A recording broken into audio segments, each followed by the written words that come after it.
di awal-awal tahun sudah menentukan tema nasionalnya itu Mbak ya. Ya kita ngintip-ngintip ke bocoran dari RPJMN-nya ya. Nah itulah tadi ditentukan temanya seperti itu. Dari situ turun tema-tema angkatan di setiap pelatihan kepemimpinan nasional. Memang pelatihan kepemimpinan nasional tingkat 1 itu hanya ada di LAN. Ya. Kalau PKN 2 dia ada di lembaga-lembaga pelatihan terakreditasi di seluruh Indonesia, ada beberapa yang terakreditasi, enggak semuanya ya.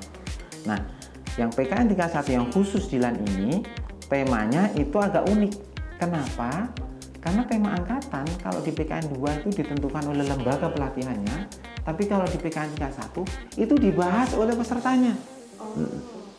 Jadi melihat isu-isu strategis apa yang saat itu sedang atau sedang terjadi. Anggota Polri mengikuti pelatihan di PKN tingkat 1 ini memberi warna juga buat peserta dari kementerian yang lain ya. Memang di aturan memang dimungkinkan Mbak ya. Jadi ini pelatihan untuk ASN gitu ya. Tapi pegawai lain di instansi pemerintah lainnya termasuk anggota Polri ya, itu bisa mengikuti itu dan itu memang diakomodir dari Polri, artinya diakui ya, di sistem Polri sendiri ya, sehingga terjadi semacam apa ya itu sesuai dengan tagline-nya ya di PKN 1 itu kan tagline kompetensi yang dibangun adalah kompetensi kolaboratif ya. Jadi bagaimana kita menggerakkan sumber daya bukan hanya internal di instansi tapi lintas instansi. Makanya pesertanya itu heterogen dari sekian instansi ya. Pemirsa Polri TV, selamat datang di podcast Presisi. Pada episode kali ini, Polri TV berkolaborasi dengan Lembaga Administrasi Negara atau LAN RI, karena LAN sendiri melalui Pusat Pengembangan Kompetensi Kepemimpinan Nasional atau Manajerial Aparatur Sipil Negara atau Pusbam Kompimnas MASN menyelenggarakan program pelatihan nih. Pelatihannya bernama Pelatihan Kepemimpinan Nasional. Nah, seperti apa info selengkapnya tentang program ini ya? Telah hadir bersama Tamara saat ini di studio podcast Presisi Polri, Bapak Giri Sabto Aji dari LAN RI, selaku Kapusbam Kompimnas MASN dan Kombes Pol Indra Lutrianto, peserta terbaik pertama PKN tingkat 1 Angkatan 59. Selamat pagi Bapak. Mungkin bisa dijelaskan Pak, di era digital sekarang ini Pak, gimana nih Pak penyesuaian terhadap pelatihan ini, kolaboratif yang ditransformasi digital ini Pak, gimana Pak? Ya, jadi kalau kita mengenal istilah era digital ya, jadi mungkin saya contohnya di pelatihannya sendiri ya.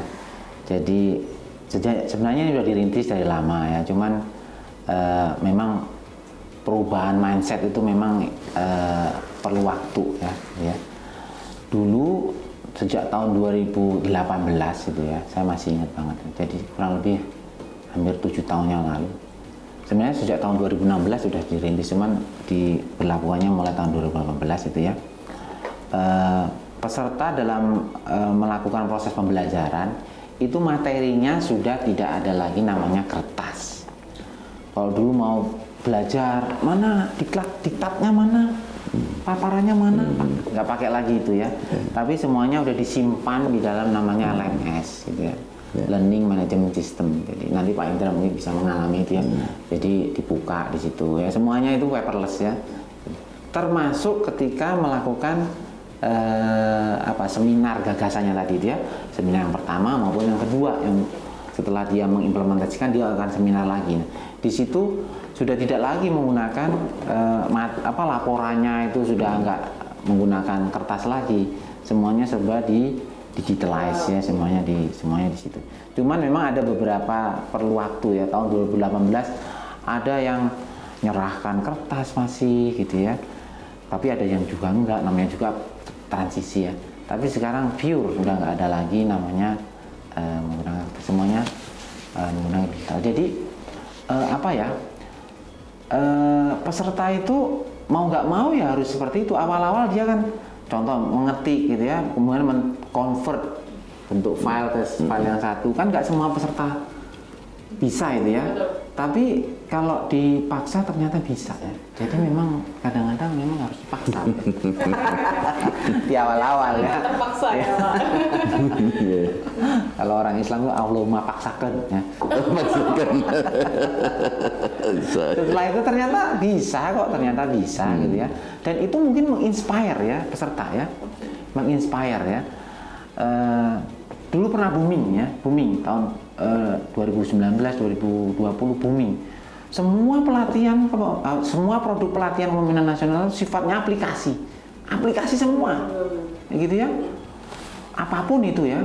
Sehingga kemarin kan di berita itu beberapa tempo yang lalu itu kan di instansi pemerintah ini udah ribuan aplikasi, gitu kan. Sehingga sekarang bahkan presiden pun mengendorse bahwa instansi pemerintah jangan bikin aplikasi lagi, kecuali yang mengintegrasi dari aplikasi banyak terus diintegrasikan jadi aplikasi yang baru. Makanya sekarang dinamakan super apps gitu kan. Nah, di ASN sendiri juga ada itu di Kementerian Menpan ya, dan RB sudah mulai membangun itu ya. Jadi nggak ada lagi itu setiap instansi nanti sendiri-sendiri yang mau dijadikan satu. Itu dari sisi transformasi digital ya. Nah itu ya namanya tadi juga ini ya, dia membawa tim efektifnya itu makanya akan menular ke semuanya gitu ya. Bahkan sekarang yang tadi saya sampaikan evaluasi pasca pelatihan sudah nggak lagi pakai kertas juga itu Mbak, semuanya dilakukan secara digital juga ya, misinya di situ, kemudian wawancaranya juga bahkan nggak perlu lagi didatangin, kita pakai wawancara pakai teknologi yang ada. Gitu ya. Berarti pelatihan ini juga yang membawa pada zaman yang udah serba digital gitu iya, ya Pak ya. Iya. Udah. Memang buat orang-orang tertentu itu sebuah siksaan ya, tapi siksaan apalagi bahagiakan ya. Apalagi pesertanya udah di umur 50 ke atas. Tapi kami nggak kalah loh sama Gen Z ya. Udah mulai belajar ya. Udah. Dan bisa ya? Bisa kan? Bisa juga. Akhirnya ya. Karena terpaksa ya begitu ya Pak. Iya, tapi itu kan dulu waktu diperkenalkannya, tapi sekarang kan peserta mau masuk dia udah browsing gimana. Betul. Jadi ketika mau masuk dia udah belajar dulu sekarang ya. Jadi itu menjadi sebuah pembelajaran juga dan akhirnya mengubah mindset ya. Jadi pembelajaran itu bukan hanya harus baca buku secara letterlek ini ya, tapi sekarang baca kan bisa dari mana aja gitu. Betul, ya. Pak. Nah, salah satu learning produknya dari PKN tingkat 1 ini adalah dalam format policy brief, begitu ya Pak. Ini disusun secara pribadi, individu, juga proyek perubahan yang secara kolektif gitu, yang tadi ada Pak Indra sampaikan juga gitu Pak. Strategi yang dilakukan MUAN nih Pak, agar kebijakan ini berdampak dan berkontribusi itu secara real gitu Pak. Apa ada? Jadi kalau kita bicara produk pembelajaran, memang di PKN ini ada namanya policy brief. Jadi produk pembelajaran itu ada dua ya, yang individual sama yang kolektif atau kelompok ya. Yang individual tadi peserta melakukan proyek perubahan, tadi sudah dijelaskan oleh Pak Indra ya. Nah, satu lagi produk pembelajaran itu policy brief ya. Policy brief ini rekomendasi kebijakan kepada pemerintah ini disesuaikan dengan temanya Mbak ya. Jadi di setiap penyelenggaraan pelatihan itu ada namanya tema angkatan ya, tema angkatan. Tema angkatan ini mengacu ke tema nasional ya. Jadi tema nasional itu yang menentukan lembaga administrasi negara ya. Nah dari situ seluruh pelatihan kepemimpinan nasional itu mengacu ke situ untuk menentukan tema angkatannya ya. Jadi kalau tahun ini tahun 2024 itu ada tema nasionalnya, itu peran kepemimpinan nasional dalam transformasi tata kelola pemerintahan untuk mewujudkan visi Indonesia 2029. Jadi kita karena ini tahun 2024 ini peralihan ya dari presiden yang saat ini ke presiden terpilih, kita di awal-awal tahun sudah menentukan tema nasionalnya itu Mbak ya. Ya kita ngintip-ngintip ke bocoran dari RPJMN-nya ya. Nah, itulah tadi ditentukan temanya seperti itu. Dari situ turun tema-tema angkatan di setiap pelatihan kepemimpinan nasional. Memang pelatihan kepemimpinan nasional tingkat 1 itu hanya ada di LAN. Ya. Kalau PKN 2 dia ada di lembaga-lembaga pelatihan terakreditasi di seluruh Indonesia. Ada beberapa yang terakreditasi, enggak semuanya. Ya. Nah, yang PKN tingkat 1 yang khusus di LAN ini temanya itu agak unik. Kenapa? Karena tema angkatan kalau di PKN 2 itu ditentukan oleh lembaga pelatihannya, tapi kalau di PKN tingkat 1 itu dibahas oleh pesertanya. Jadi melihat isu-isu strategis apa yang saat itu sedang atau sedang terjadi. Nah, Pening ya Pak. di tempatnya Pak Indra yang angkatan 59 itu sudah ditentukan temanya terkait dengan pengentasan kemiskinan, gitu ya. Nanti di angkatan berikutnya beda lagi tuh. Angkatan berikutnya juga beda lagi, tapi itu tetap mengacu ke tema nasionalnya. Nah, dari tema yang ada ini peserta menyusun policy brief yang itu diperuntukkan atau ditujukan ke instansi pemerintah yang terkait atau focal point-nya siapa. Ya.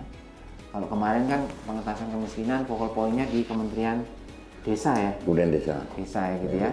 Nanti ada PMK. lagi sama PMK ya, Kemenkonya di PMK.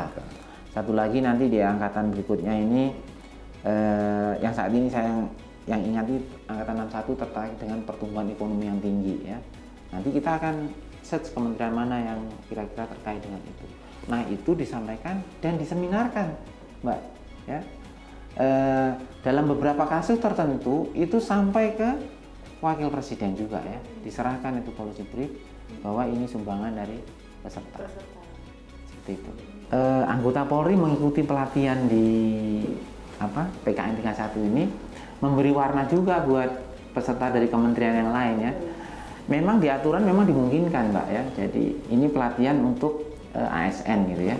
Tapi pegawai lain di instansi pemerintah lainnya termasuk anggota Polri ya, itu bisa mengikuti itu dan itu memang diakomodir dari Polri. Artinya diakui ya, di sistem Polri sendiri ya. Sehingga terjadi semacam apa ya, itu sesuai dengan tagline-nya ya. Di PKN 1 itu kan tagline kompetensi yang dibangun adalah kompetensi kolaboratif ya.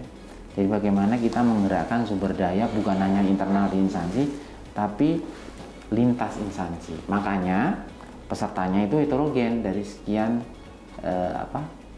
instansi ya. Kalau boleh Mbak ya, itu sebenarnya 40 orang maunya diisi dari Polri semua. Tapi kan kita nggak mungkin seperti itu. Nanti di mana kolaborasinya di mana gitu kan ya.